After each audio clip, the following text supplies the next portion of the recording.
Demetrius Spence, a.k.a. Demi Blanco, is in custody. The woman that made the false police 911 call. And officers say they were not able to corroborate the claims made in those 911 calls. Here's a little bit of that audio. The situation that's going on right now, this girl doesn't have on any clothes. They threw her outside. He was fighting the girl. It sounded like they were fighting over drugs. And they started shooting. But the house needs to be investigated. They're definitely doing illegal stuff over there. It led to the sequence of events that led to young Scooter losing his life on his 39th birthday. They got her.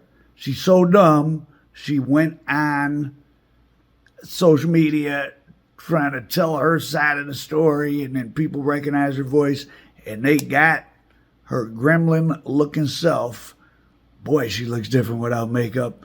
And she is in custody. She's down at that infamous, scary Rice Street jail.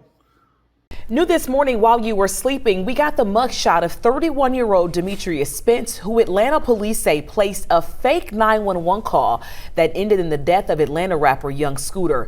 Today, the woman charged with making that fake call before the events that led to the rapper's death will go before a judge. 31-year-old Demetrius Spence is currently in custody at the Fulton County Jail, and that is where we find 11 Alive's Karis Belger.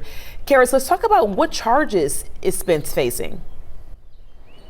Well, Spence is charged with transmitting a false public alarm. She's scheduled to have her first appearance at noon today. Police put out a public call earlier this week asking for the voice of the woman who made those 911 calls to be identified. Later, they say Spence was taken into custody. Young Scooter, whose legal name was Kenneth Bailey, died from injuries to his leg, according to the medical examiner. A statement says he, quote, punctured his right thigh, which led to blood loss. Now, police say they were called to a home on William Nye Drive Southeast on March 29th about a dispute and a report of a woman being dragged into a home. The caller, who police say was Demetrius Spence, claimed there were gunshots. Atlanta police say officers knocked on the door of the home and a man opened the door before closing it in their faces. Officers say then two men, including Bailey, left the home and jumped a fence. Now, Atlanta police have released a statement, and they reiterated in that statement that they did not fire their weapons during their interaction with Bailey or any of the others, nor did they use force. She better ask for protective custody. I don't even know if they got it down there, but they have captured the evil woman.